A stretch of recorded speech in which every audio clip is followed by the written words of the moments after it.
नमस्कार, झारखंड समाचार में आप सभी का स्वागत है। आइए जानते हैं आज सुबह की ताजा खबरें। इससे पहले आपने चैनल को सब्सक्राइब नहीं किया है तो प्लीज चैनल को सब्सक्राइब कर बेल आइकन को प्रेस कर दीजिए, जिससे खबरों का अपडेट आपको मिलता रहे।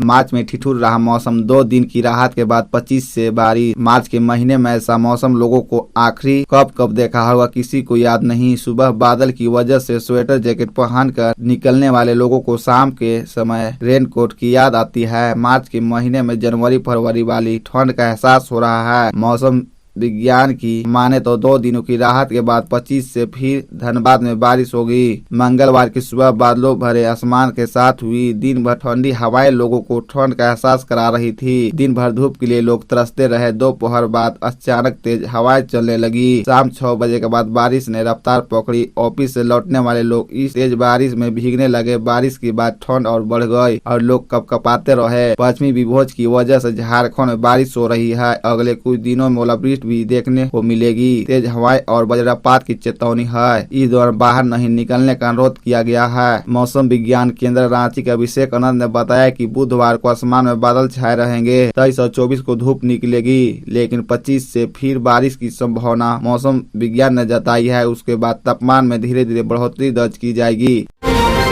कलश स्थापना के साथ आज से चैत्र नवरात्र शुरू, उत्सव का माहौल। कलश स्थापना के साथ बसंतिक नवरात्र बुधवार 22 मार्च 2023 से शुरू हो गया। बसंतिक नवरात्र का आरंभ हिंदू नववर्ष के साथ होता है। 2 दिन से मूसलाधार बारिश होने के कारण बसंतिक नवरात्र में जिन दुर्गा मंडपों में पाठ होता है वहां थोड़ी परेशानी हुई है। बावजूद इसके लोगों में काफी उत्सव है। बुधवार को कलश स्थापना के साथ पूजा शुरू होगी, जिसको लेकर मंगलवार को स्थानीय लोग तैयारी में देर शाम तक लगे हुए थे। नवरात्र को लेकर 7वीं से 10वीं तक विशेष चहल पहल रहेगी। पंडित गोपाल पांडे ने बताया कि नवरात्र के प्रथम दिन मां शैलपुत्री की पूजा का विधान है। सौभाग्य की देवी शैलपुत्री की पूजा से सुख समृद्धि मिलती है। पर्वतराज हिमालय के घर पुत्री रूप में उत्पन्न होने के कारण माता का नाम शैलपुत्री पड़ा। बताया कि चैत्र नवरात्र में 9 दिनों तक मां दुर्गे के अलग अलग स्वरूप की पूजा होती है।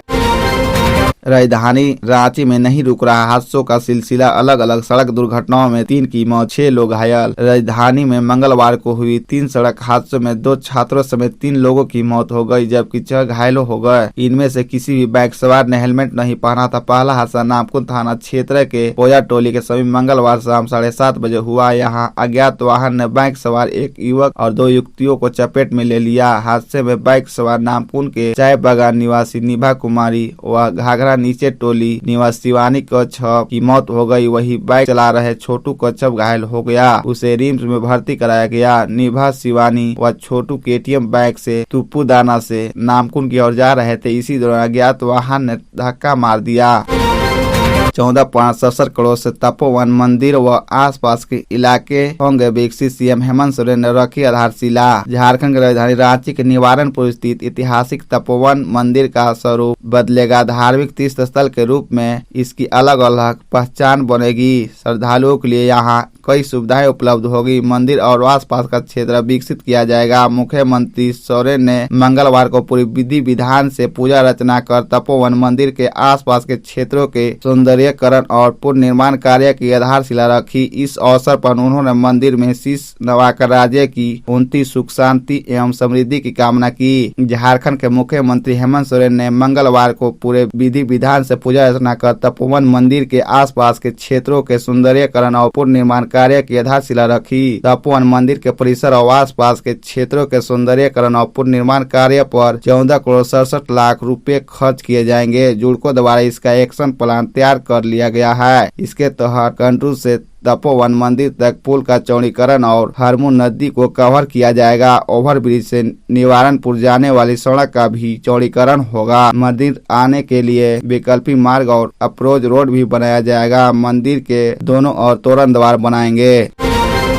झारखंड विधानसभा में लगे जय श्री राम के नारे, रामनवमी पर गरमाई सियासत। हजारीबाग में रामनवमी को लेकर लगी धारा 144 और डीजे पर लगाई गई पाबंदी के विरोध में मंगलवार को विधानसभा कार्यवाही के दौरान सदन में जय श्री राम के नारे लगे। बीजेपी विधायकों ने सदन में नारेबाजी की। इससे पहले बीजेपी विधायकों ने सदन के बाहर भी बैनर पोस्टर के साथ प्रदर्शन किया। बीजेपी का आरोप है कि हेमंत सरकार रामनवमी और सरहुल पर्व को लेकर झारखंड में तुष्टीकरण की राजनीति कर रही है। शुक्रवार को भी हजारीबाग में रामनवमी को लेकर 14, 21 और 28 मार्च को हजारीबाग सदर अनुमंडल क्षेत्र में धारा 144 के तहत निषेधाज्ञा लगाने को लेकर सदन में हंगामा हुआ था। हजारीबाग विधायक मनीष जायसवाल और हटिया विधायक नवीन जायसवाल ने कहा था कि यह पाकिस्तान या तालिबान नहीं है। मंगलवार को विधानसभा के मुख्य द्वार पर बीजेपी विधायक मनीष जायसवाल, नवीन जायसवाल, अमर बावली, नारायण दास, अमित मंडल, अपर्णा सेना गुप्ता और आजसू की नवनिर्वाचित विधायक सुनीता चौधरी ने प्रदर्शन किया। विधानसभा में उठी बीएड कॉलेजों में समान वेतन की मांग। झारखंड विधानसभा बजट सत्र जारी है। मंगलवार को सदन कार्यवाही के दौरान ध्यानाकर्षण के जरिए राज्य में संचालित बीएड कॉलेजों में समान वेतन की मांग उठी। झारखंड मुक्ति मोर्चा के वरिष्ठ विधायक डॉक्टर इरफान अंसारी ने बीएड कॉलेजों में प्रधान अध्यापकों के वेतन में एकरूपता का मामला उठाया। स्टीव मरांडी ने कहा कि अलग अलग कॉलेजों में प्रधान अध्यापकों को अलग अलग वेतन माह अथवा मानदेय दिया जा रहा है, जबकि योग्यता समान है। स्टीव मरांडी ने कहा कि ऐसा किया जाना न्याय संगत नहीं है। स्टीव मरांडी ने साथ ही शिक्षा विभाग द्वारा संचालित बीएड कॉलेजों में भी शिक्षकों के मानदेय की विसंगति का मामला उठाया। जवाब में प्रभारी मंत्री मिस्टर ठाकुर ने कहा कि प्रधान अध्यापकों को उनकी योग्यता के मुताबिक वेतन माह दिया जाता है। उन्होंने कहा कि फिर यदि कहीं विसंगति है तो सरकार देखेगी। इधर पोड़ैया हाट विधायक प्रदीप यादव ने भी कहा कि विभिन्न कॉलेजों में प्रधान अध्यापकों को मिलने वाले वेतन माह में काफी विसंगति है। सिमडेगा के बोलबा प्रखंड में 26 मार्च को निकाला जाएगा सरहुल जुलूस। रामनवमी को लेकर भी दिशा निर्देश जारी। थाना परिसर में थाना प्रभारी अरुणीश रोशन की अध्यक्षता में सरहुल और रामनवमी पर्व को लेकर शांति समिति की बैठक हुई। बैठक में रामनवमी के जुलूस के लिए लाइसेंस धारकों को 22 मार्च तक लाइसेंस नवीकरण के लिए आवेदन देने के लिए कहा गया। थाना प्रभारी ने बताया कि प्रखंड में 10 लाइसेंस धारक है, जिसमें अब तक केवल 5 आंकड़ा का आवेदन मिला है। उन्होंने कहा कि 23 मार्च को जिले की बैठक में रिपोर्ट देनी है, उससे पहले आवेदन जमा कर दे। जुलूस में सभी समितियों को वॉलेंटियर की तैनात करे व कोई व्यक्ति नशा न करे। वीडियो उषा मीन ने कहा कि प्रखंड में सभी त्योहार शांति व सौहार्द के साथ मनाने की परंपरा चली आ रही है, जिसे बरकरार रखना है। सीओ बलिराम माझी ने कहा कि किसी भी जुलूस में नशापान कर लोग शामिल न हो। सरहुल पर्व बोलबा प्रखंड में 26 मार्च को मनाए जाने की बात कही गई। झारखंड मिले हांगकांग फ्लू के 3 मरीज। कोरोना संक्रमितों की संख्या 16 तक पहुंची। झारखंड में हांगकांग फ्लू H3N2 और कोरोना का कहर बढ़ता जा रहा है। सोमवार को हांगकांग फ्लू के 3 और मरीज मिले। तीनों जमशेदपुर के हैं। उधर सोमवार को कोरोना के भी 5 संक्रमित मिले। इनमें 4 जमशेदपुर के हैं। देवघर में भी 1 संक्रमित मिला है। राज्य में कोरोना के एक्टिव मरीजों की संख्या अब 16 पर पहुँच गयी। करीब 110 दिन बाद कोरोना के एक्टिव मरीजों की संख्या दहाई पार पहुंची है। जमशेदपुर से मिली जानकारी के अनुसार हांगकांग फ्लू के नए संक्रमितों में एक बुजुर्ग और 7 से 8 साल के 2 बच्चे शामिल है। तीनों का इलाज TMH में चल रहा है। सिविल सर्जन डॉक्टर झुझार माझी का कहना है कि मरीजों पर नजर रखी जा रही है। बता दें कि 18 मार्च को जमशेदपुर में एक वृद्ध और एक बच्चा हांगकांग फ्लू से संक्रमित मिले थे। इस बीच हांगकांग फ्लू और कोरोना को देखकर सोमवार को राष्ट्रीय स्वास्थ्य मिशन के अभियान निदेशक ने राज्य के सभी निजी अस्पताल एवं जांच घर के नोडल अफसरों को इन्फ्लुएंजा की जांच रिपोर्ट रोज उपलब्ध कराने का निर्देश दिया है।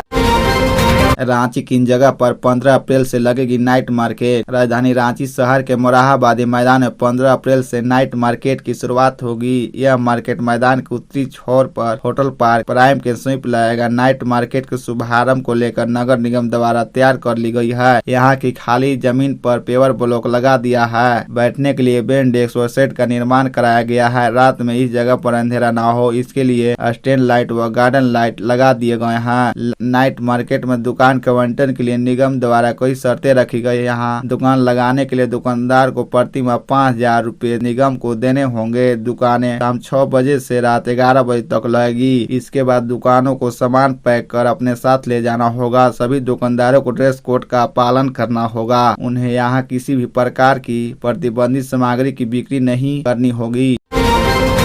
सीएम हेमंत सोरेन का बड़ा ऐलान, झारखंड के 4000 सरकारी विद्यालय बनेंगे। मुख्यमंत्री हेमंत सोरेन ने 4000 सरकारी स्कूलों को स्कूल ऑफ एक्सीलेंस में परिवर्तन कर राज्य के छात्रों को गुणवत्तापूर्ण शिक्षा प्रदान करने की बात कही है। वह सोमवार को होटवार स्थित हरिवंश टाटा भगत स्टेडियम में आयोजित SMC कॉन्क्लेव को संबोधित कर रहे थे। सम्मेलन में राज्य भर से आए उत्कृष्ट विद्यालय के प्रबंधक समिति के सदस्यों ने भाग लिया।